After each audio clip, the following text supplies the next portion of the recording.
Good Tuesday afternoon.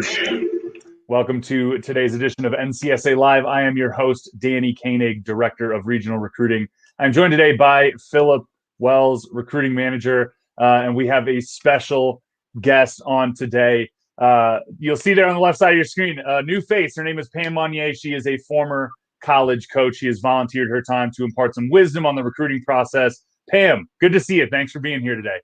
Thanks for having me. I appreciate it. Phil, how we doing? How we feeling? Oh, great. I'm doing amazing as usual. And got Pam on to give some great knowledge to the good folks as a former college coach. I couldn't be better. Yeah, we got a hot one today. So, we're talking about good reasons to contact a college coach.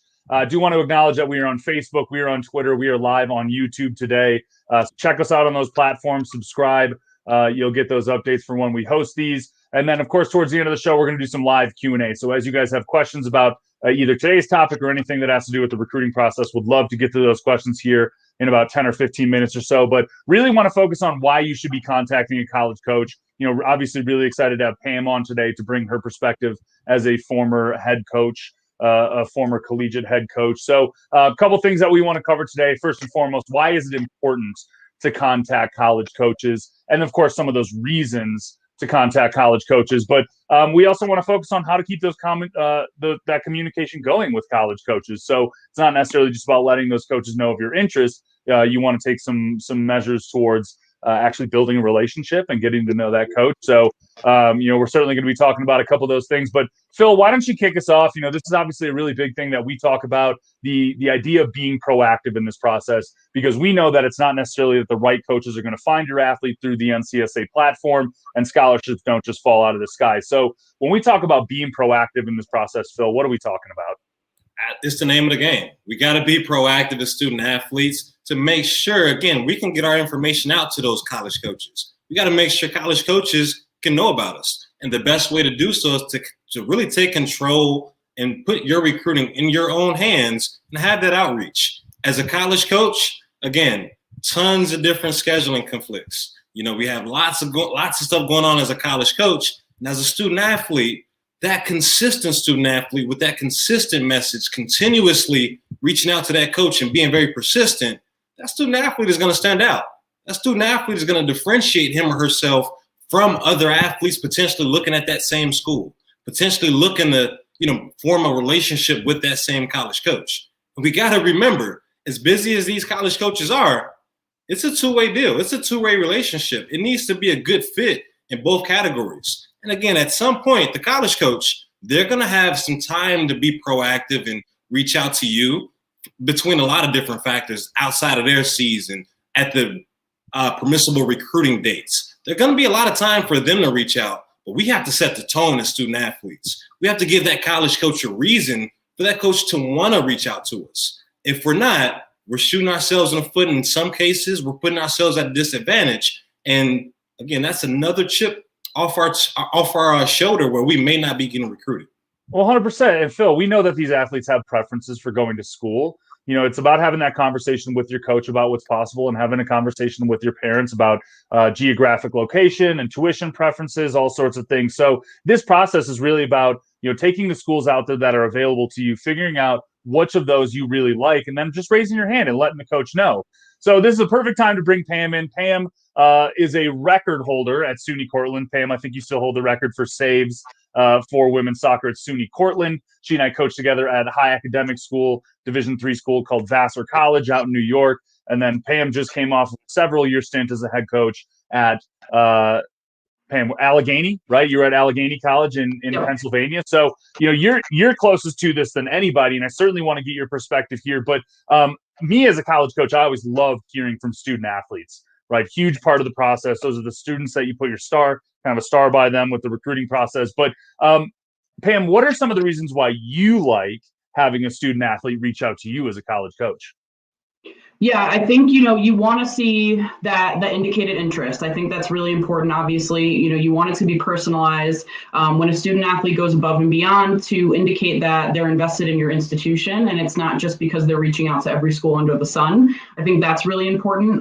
Really, I think the best times that I feel the most confident when student athletes are reaching out is tournament time. When there's events and tournaments coming up, if we're hosting a camper clinic, if a school is hosting a camper clinic, they want to hear from you and they want to know that you're investing in them, and that if you're going to be at that showcase event, at that tournament, at that camp, or at that clinic, that you want them to come and watch you play. I think that's going to be a massive piece of the puzzle, especially. I think if there's information to update the coach on, if you've already made some connections there where you've put together your highlight reel, definitely send that our way. I mean, that is likely the number one way that a college coach is going to click that email. They're going to watch that video if it's there. I think if you've got an updated academic resume, updated athletic resume, you attach that to the email, that's going to be super beneficial as well. I think anytime that there's something of note to share that's athletic oriented or academic oriented, it's worth reaching out to the coach. You're never bombarding them. You're never saying too much. They want to hear from you, and the more they hear from you, the more you're going to stick out in their brain. Certainly. And I mean, there's certain points there that we have to hit on, right? Because at least with initial contact, you need to let these coaches know that you're interested, why you're interested, right? There's obviously a reason why you're coming to that school and you're reaching out to the coach. You know what you're really looking for in this process. But along with that, like Coach said, transcripts, right? Let that coach know that you're doing well in the classroom. They want to see all of your grades, freshman through whatever your most completed semester is. Video is going to be king in this world, especially with coaches, at least for the last year, not being able to see athletes in person. They really are relying on that highlight tape or full game footage to get a sense for what you're capable of doing. And those things should just be happening up front for a coach, just to kind of solidify your interest and say, Coach, I'm out here. This is what I'm capable of doing. But Phil, we know that it's a little bit intimidating at times for these athletes to be reaching out to college coaches. Once they break that ice, they know that coach is interested in them. How do they go about continuing a conversation with that coach and continuing to build that relationship so that they can effectively be recruited? Yeah, this is a very key factor because we do have a lot of student athletes that make it through that first barrier. And then when it comes to continuing the communication, that's when we tend to fall off the ledge a little bit. And this is going to be really, really important because this can make or break whether a college coach is going to continuously actively recruit you or not. So really important that when you're engaging with a college coach and you're having a conversation with a coach, again, you've already checked that first correspondence off the list. And when you see that correspondence coming to an end, when you see that conversation with that coach coming to a close, very, very important that one, you let that coach know when the next time you're going to be reaching out. This is a relationship. It doesn't stop here. Let that coach know when the next time you will be following up with the coach is so they can anticipate it. And depending on the level, depending on the coach, it can be relative in some cases, but there may be a couple preferences as to when that coach would like to hear from you. Ask. See what preferences that coach may have when it comes to how frequent you can follow up, how frequent you can keep that coach up to date. And it's going to go a long way when it comes to that back and forth relationship. Now, as you come to a close with that conversation, you got to make sure they have the contact info. You want to make sure you have the best contact information for that college coach. And you absolutely want to make sure they have your best contact information. Because assuming you're in a permissible contact period based on grad and sport, you want that coach to be following up with you as well. So making sure, again, the communication, the contact information is exchanged properly in both parties. Again, this being a two-way relationship is going to be very huge. And then really the last component, we want to, as far as our continued communication go, Danny, we want to actually make sure that we're differentiating ourselves. We have a lot of student athletes being proactive. We want to make sure we can, stick out.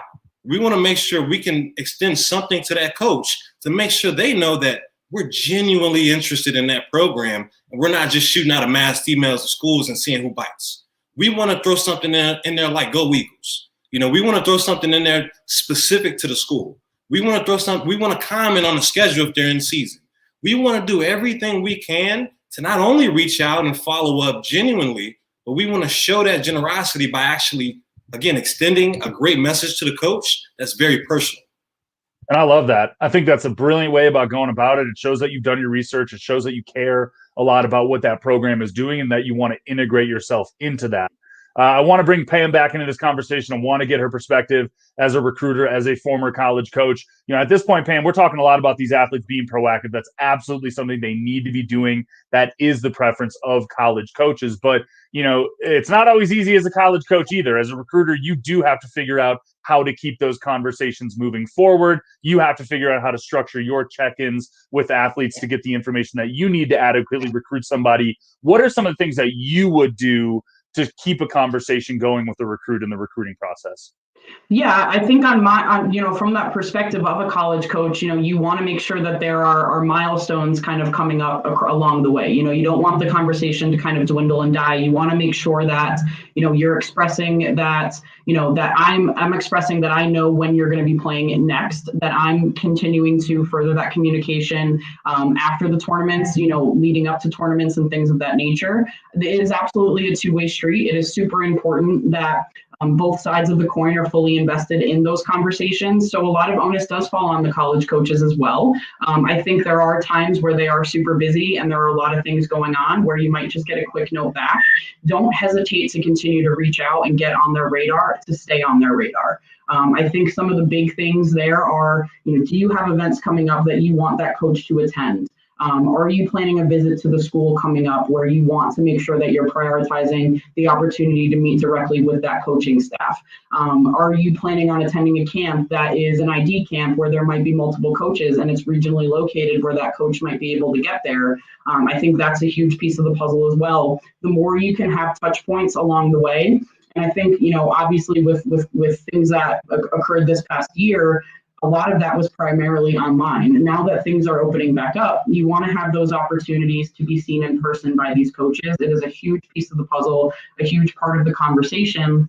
And having those opportunities to visit them on campus when campuses are allowing students to visit, taking the opportunity to say you want to invest time in maybe doing a Zoom call or meeting with the players on campus, getting to know the teams, having a tour of the campus from their perspective as the coach. All of those things are going to be really impactful and keep the conversation going for sure.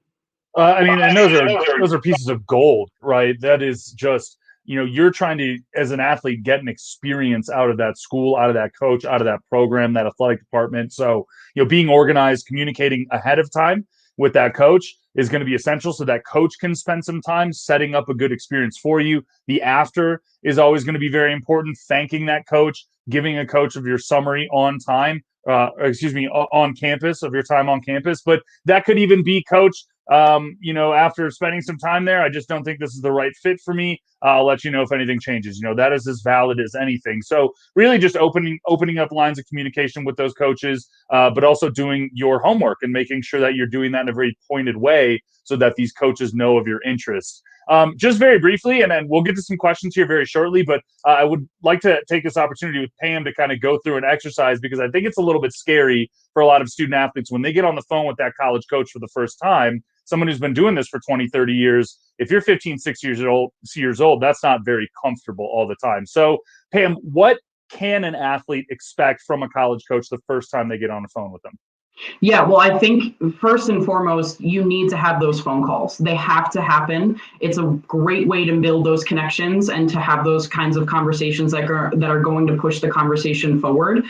You're going to expect the student athlete, you're going to expect the coach to ask what you want out of your college athletic experience. So be prepared to say, well, whether or not you want to be able to balance your academics and your athletics, if you want to be a starter right off the bat, be prepared to answer those questions that are indicative of what you want out of your college athletics experience. And just to be clear with that, that is strictly your preferences, right? Those are just the things that you want out of your collegiate experience. You're just letting that coach know. There's no trick questions, but keep going. Exactly. Yeah. No trick questions. I think that the coach isn't necessarily looking to trick you. They're looking to learn as much as they can about you. So I think that was definitely one of my go-to questions. Obviously talking about what their goals are in regards to what they want to study. You want to make sure and make clear that what the coach wants to make clear that what they have to offer at their institution is something that's going to match you as a student athlete. And that's going to be something that's going to come up very quickly. And if you feel that it is a good fit fit.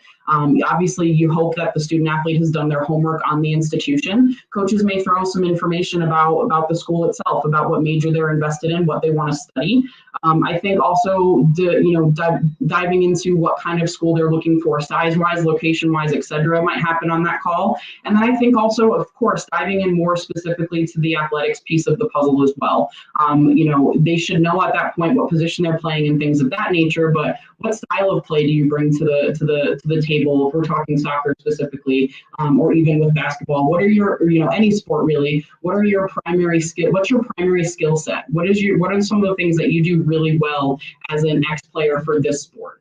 Being able to talk about yourself and sell yourself is going to be huge. And you can't be afraid to do that. You have to be willing to put yourself out there in a way where coaches are going to leave that conversation and say, okay, this kid is confident. This kid is someone who is willing to, tell me exactly what they want and how they feel about where they're going. And they're also, leaving the conversation feeling like they've gotten a really good sense of who you are as a person and why you would make a big impact on their college program.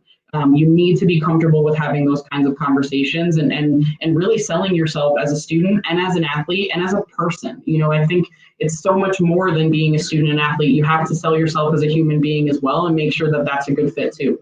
Well, that's kind of the holy grail for college coaches, right? Is you're trying to recruit that kid that has that personality that's really going to fit into your coaching philosophy and help you build a championship roster, right? That is what this process is for, is building that relationship to try and tease that out. So, coach obviously brings up a lot of good points about selling yourself, but at the same time, we talk about this proactive piece and, why you're reaching out to the school. You have things that you need to figure out about that school. So be naturally curious, come prepared to that phone call with coach with questions, whether it be about the business program or opportunities for internships or what the coach is hoping to accomplish with that particular recruiting cycle, how they hope to build championship rosters, those sorts of things. So anything that you really are wondering about either the school, the athletic department, or that particular program, that's your time to ask coach. And those are the things that you're going to get it straight from the source that you need to be asking that coach, because you're not going to be able to find that stuff online through research. So a lot of really good points there. Obviously, we would just want to make sure that our athletes are doing what's best for them. Reaching out to college coaches proactively is going to be your best route, but you can't do that for every single college program out there. So you got to start with a point target list. You got to know what you're going out after. And then you just need to start building relationships with coaches, learning more about that program. And they're going to be doing the same for you as a prospective student athlete. Good stuff, guys. I certainly want to get some questions here. I know we're going to have a lot. Never really know what's coming out of these questions, but Phil, I might kick it over to the first one over to you. It's been a while since we've heard from you. So this one from Steven. If a kid commits to school and then backs out because of better offer, is that looked upon negatively? Phil, what are your thoughts? It's not great. As far as that college coach is concerned, they're building that championship roster. So when it comes to that specific program, yes, it doesn't look great to that college coach. Now, the way you handle it can be a different story. Communicating with that coach, letting them know what your concerns are, letting them know why this potential fit may not work out anymore versus another potential fit. Being open and honest is going to be the best thing you can do when it comes to the college coach community, regardless of what kind of move you're looking to make, assuming you're eligible to make that move. And also something worth noting, and I'm sure Danny, I'm sure Coach Pam, I'm sure you guys can relate, the college coach community is very small. You never know what college coaches are going to bump into each other. So if you leave one coach with a bad taste in their mouth, that may potentially carry and travel on throughout your playing career. So while it's not necessarily just looked like frowned upon right away saying you can't do it, you definitely want to be open and honest and upfront about all communication. And I would say generally, like, the decommitting process is pretty rare. Most athletes make one commitment, they sign, and then they're done. I mean, Pam, how many athletes did you have that committed and then decommitted? Over my whole coaching career, 2 maybe, and it was for personal reasons. It wasn't for reasons that were necessarily malicious. It was personal reasons for the most part. Yeah, so this isn't ESPN recruiting top 100 guys decommitting, committing to Clemson, whatever. I mean, we're talking about your recruiting experience, right? That's going to be the common way of going about it, is that you're going to go through this process, commit once, and be done with it. So a little bit of an anomaly question, but still valid for the process. It's certainly part of it. Okay, let's get to another one here. There's BNC Fadril. keep your tournament schedule up to date, especially if you'll be in high profile type tournaments. Pam, you're the type of coach that would have actually had to go to tournaments to recruit. So you go there, 8 different fields, 100 different teams, coach packet, right? Just talk a little bit about the importance of your recruiting process at those physical events. Yeah, the biggest thing is you have to reach out to the coaches of the schools you're interested in early. We have our schedules planned at least a couple of days in advance. I know for me, I usually tried to wait until the day or 2 days before because we did keep having contact roll in throughout that time frame. But once they're at that event, it's really difficult to try to retweak the schedule to make it work. I mean, we're talking about some tournaments where there are, over 30, 40 fields at across different locations within the state. I think that's something that is so important that you make sure that you're reaching out early and maybe even checking in a second time to make sure that they've gotten that information from you. You've got to be able to be proactive. I would balance my schedule based on who had contacted me, and then the rest was identification. So if I had a list of 30 to 40 kids that reached out to me before a tournament, I was doing everything in my power to see those 30 to 40 student athletes because they indicated that they were interested in our program, barring that they sent me a mass BCC email. Don't do that either. But if it was a personalized email that came directly to me with interest in our programs, I was doing everything I could to see that player. And then if there were players on both teams that were having really good games, I'd write them down and try to reach out to them after the fact. But I think the biggest thing is making sure you're reaching out early, maybe even a couple of times. And in that messaging to that coach, you're telling them exactly what your schedule entails, what times, what fields, what locations, what jersey number you'll be wearing, what color jersey you might be wearing if there's 2, if you're a goalkeeper, which half you might be playing in if you split time, because that really does factor in. We're normally not spending more than a half at each field because we're trying to maximize all the time that we're spending. So coaches are on the go. And I think the other thing too, for the team managers out there, bring profile books to the tournaments. When I sit down at a field, when coaches sit down on the field, they want to receive something in hand that has information about each student athlete. Coach Packett obviously does that unbelievably well, but there are some other tournaments that don't have that. If we can have information about each kid on the team, whether or not they're committed, what class they are, that's massive.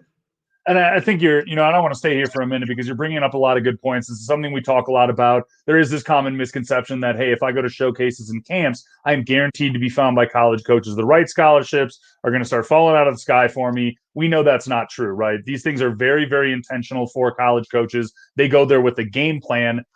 So let's talk about that for a little bit, Pam. Because you had to plan when you were going to go to those events. It's not like the weekend before you're booking your travel, this and that. You've got a certain, budget for recruiting. You probably have to report that stuff to the athletic director well in advance of when you're actually traveling to the tournaments. What's the process for you for a college coach to figure out exactly which tournaments you're going to go to? Yeah, that's a good question too. I think there are certain tournaments that are pretty much a guarantee, where it's like, these are the big time tournaments where there's going to be a lot of opportunity to see a lot of different players. They're usually the bigger tournaments with more field locations, more fields, more courts, et cetera. You plan for those. And then, I think in addition to that, if you get a lot of contact before the tournament, that might pique an interest in that coach to say, I've gotten reached out to by a few kids for this tournament. It sounds like a good showcase. I'm going to add this to my list. And especially if it's a regional tournament, you can add those a little bit last minute. But the ones where the coaches, if we're talking about, for where I was working on the East Coast, if you're talking about a tournament on the West Coast, I need to know well in advance that you're planning on going to that tournament. I may not need to know your actual schedule, but tell me that you're going and tell me that you're going to be there. And that way I can potentially plan for that moving forward. I think that's a big piece of the puzzle as well. We do plan months in advance for our tournaments. I remember I had a whiteboard in my office and we had every tournament for 5 months out written down of how we were going to plan our budget and how we were going to make it work. Yeah, it's a big process and it doesn't just happen overnight. I think, if you're listening to Coach here, these athletes have that responsibility to say, look, I'm playing here. I want you to come see me if that's possible. Or in some cases, these athletes are asking coaches at top schools of interest, hey, are you hosting a camp? Or will you be running a camp at a different school to where I could come and play in front of you? So all those things are valid. And that's a way for our athletes to position themselves in front of college coaches. It's really kind of that before and after approach. It's not the actual time you're going to spend at the showcase. You just want to make sure that you're being seen by the right college coaches. So somewhat of a logistical question in those regards. So we got some more questions rolling in here. How do kids stand out at ID camps? This is something, not necessarily for me as a swimmer wouldn't have done, but for you guys in your sport, those things are going to be really big. Phil, what's your big suggestion on how to stand out at an ID camp or a showcase? Well, again, not to over-communicate it, but we got to make sure the coaches, again, know about us before we get there. We don't want that to be the only shot by any measure. We want to make sure, again, it's almost just about an eyeball test that we're looking to pass once we show up. Now, as far as standing out, we obviously got to leave it all on the line. We got to make sure that, we're performing at the best of our ability, but make sure we actually walk up to that coach. If we want to stand out, make sure we, again, walk up to that coach, exchange some communication, make sure that coach recognizes you. If you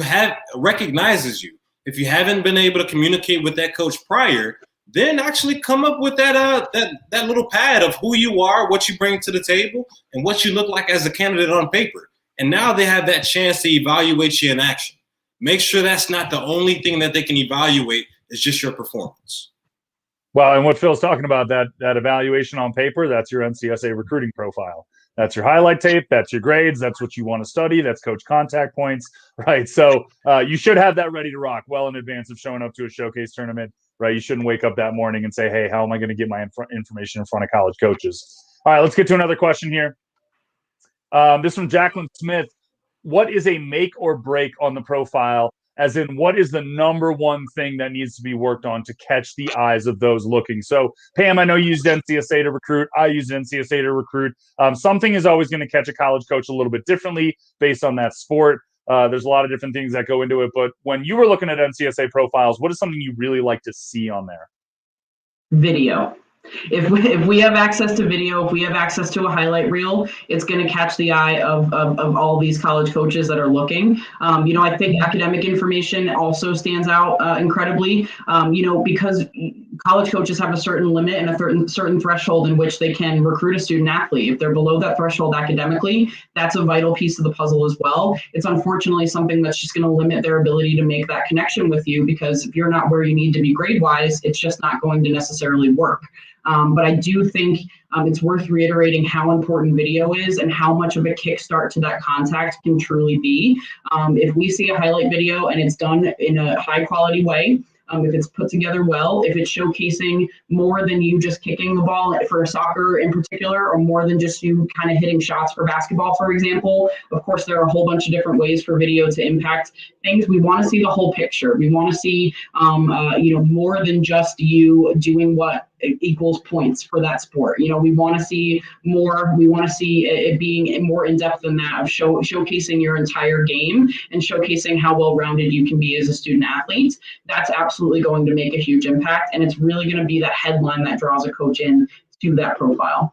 Certainly, it's about video and personality, and I think a lot of that can come through on the NCSA recruiting profile. Obviously, you guys can slide video onto your recruiting profile from YouTube, from Huddle if you're cutting together your own highlight tape. And the other thing to mention about that is through our system where college coaches can recruit, they can actually filter through profiles that do not have video, right? It is that important to them. So as they're pouring through hundreds of thousands of athletes trying to evaluate them, video is going to be a primary driver behind that. One thing that I always really liked as a coach is a really nice personal statement. I didn't necessarily want to hear the kid, hey, I give 110%, been playing ball since I was 7 years old. That's pretty much everybody out there. The ones that I really liked is where they had an interesting life story, or maybe they were involved in something, passionate about something outside of their sport. So that personal statement for me gave a little bit more color to that athlete's personality. Hey, are you somebody that I want to actively pursue and start to build a relationship with? So we got a couple more questions coming in here. We're going to try and do them rapid fire. I do want to get to some of these commitments before we sign off for the day. So let's get to these last here very quickly. This one from Christopher. Do coaches from different schools attend different camps or just camps from their own school? I'll throw this one out to Phil first, and then we'll get Pam's thoughts on it. But what are your feelings here? Absolutely. It depends very much on the sport and a lot of different factors, but absolutely. Now, typically in some sports, you're going to have showcases. Typically, showcases are where you have a myriad of different coaches from different programs. Now, your regular camp, that may be hosted by a certain university, but it may also be an open invitation to other college coaches from other universities. So it's really just important that you do your research ahead of time, figure out if there are going to be other coaches at a certain camp. If not, you want to make sure those coaches at the camp you're attending know about you. You want to make sure that campus knows about you. You want to make sure that you have a questionnaire sent into that program. And then if you are privileged enough to actually find and list out the other programs that are going to be there, if there's a multi-hosting of college campuses or college coaches, make sure they know about you. Make sure the school is on that list that you're interested in. Make sure they know about you. But the answer is absolutely, absolutely. Pam, anything to add to that? I mean, I worked a couple of camps where I was brought in as a expert coach essentially, but I was able to work that camp and also recruit at that camp. So there are a lot of camps that are hosted on one specific campus, but they bridge it out to coaches to be able to come in and evaluate throughout the course of the camp. So just do your research and reach out to the coach and the camp director and understand whether or not it's going to be specific to that school or if there are going to be other colleges in attendance as well. For the most part, that will be listed on the information for that camp. So I think just make sure that you're looking into that and make sure if they don't explicitly say that there are going to be other coaches, I would say it's more than likely that it would just be specific to that college itself. All right, good to know. Let's get to another one here. This one from Patty. If your child has a few offers on the table but is still in club season, what's a nice way to answer coach if they keep asking when the student's going to commit? Pam, we'll start with you on this one. Well, I personally think that the commitment process is, again, it's use the word again, very personal. If you're not ready to commit, you don't have to commit. I think, but in the same breath, if they are leaving things out on the table where they're requiring that you make a decision as soon as possible, maybe that's not the right school for you at that point. I think if you're not ready to make that decision, then you shouldn't be forced to make that decision, and you don't want to regret that decision long term. I think, making sure that coach understands that you're just simply not ready to make that decision at this time, and being very clear and upfront with them about where you're at in the recruiting process is very important. If you've been to that campus, if you've invested time with that program, and if you feel like it could be a good process, and you feel like that's the place that you would find to be the right home for you moving forward, that's obviously super important too to consider. If you feel really confident that that's the school that you're going to want to invest your time in, then you might want to think about moving forward and having that conversation with that coach. Sometimes the grass is not always greener on the other side. And even though you want to keep your options open as long as you can, you also want to make sure that that's not going to be limiting in the long run at the end of the day. Yeah, I think that's a really good answer and a lot to consider there, because at the end of the day, you really are trying to make a good decision for yourself, and going through the process. You owe it to yourself to go through the process and really see what's out there. But at the same time, don't string coach along. Like if you know that you're pretty certain you're going to apply, and if you're accepted, you're going to go there and you're going to play. Awesome. Just run with that and make the process easier on yourself. So last question here before we dive into our commitments is from Nikki. How does a junior overcome the feeling that it's too late to approach new coaches and new schools? Bill, this is something we deal with a lot of pretty much every day. I think COVID certainly has put a staple in this, like a lot of obscurity and uncertainty about what's going on here. So undeniably, our juniors have been affected by this. Maybe feeling like they're a little bit at a stalling point with this process. But what's your suggestion to get a junior back on track? Yeah, so the biggest concept and the biggest mentality that you have to have as a junior is, number one, realization that, hey, yeah, it is a little bit later. Okay, we are a little bit later in the recruiting process. We're coming out of a pandemic. You have to realize that. But on top of it, we have to know that it's not over until it's over. It's not over until all roster spots are filled. And guess what? As a junior, that's not the case. Now, with us realizing that we're a little bit later to the game, that we're a little bit later to starting to be proactive in recruiting, we have to be way more open than potentially we may have been as a freshman or a sophomore. We have to be open to all division levels and all potential candidates that meet any indefinite preferences that we have. But we have to be open across all division levels. We have to even be open when it comes to locations. Because guess what? There's still opportunities out there. There's still college coaches still looking to build championship rosters and fill their roster spot. But on top of that, it may not be at that college up the street. It may not be at that college right next door. You may have to do a little bit more research and be a little bit more open and maybe broaden your preferences a little bit to still find what's considered that best fit program. We just got to be a little bit more open and a little bit more diligent in our outreach. Yeah, I'm with that. I think it's smart, especially with what's going on with the current college seniors taking up additional roster spots or taking advantage of that additional year of eligibility. It's kind of sent shockwaves through recruiting down to our high schoolers and particularly affecting our seniors and our juniors. So that's not an easy process to deal with, especially amidst a pandemic. But like Phil said, just keep your options open, continue to push and spread, maybe outside of what the original plan was, try and drum up some interest. But ultimately, that kind of interest from college coaches should be very energizing. The fact that people still want you to be a part of what they're doing, it's just maybe not going to be so readily available at this point. You just kind of got to go out there and figure out what that is for yourself. So appreciate those questions. Obviously, we want to be able to help you guys better understand this process. You guys can reach out to us at any time with questions, even outside of the show, if you need help getting started with this process.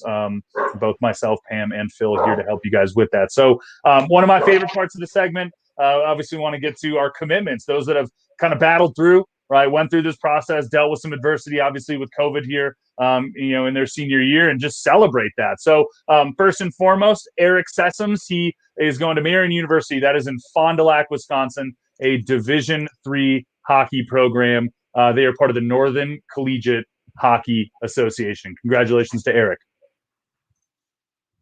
Phil, you're up.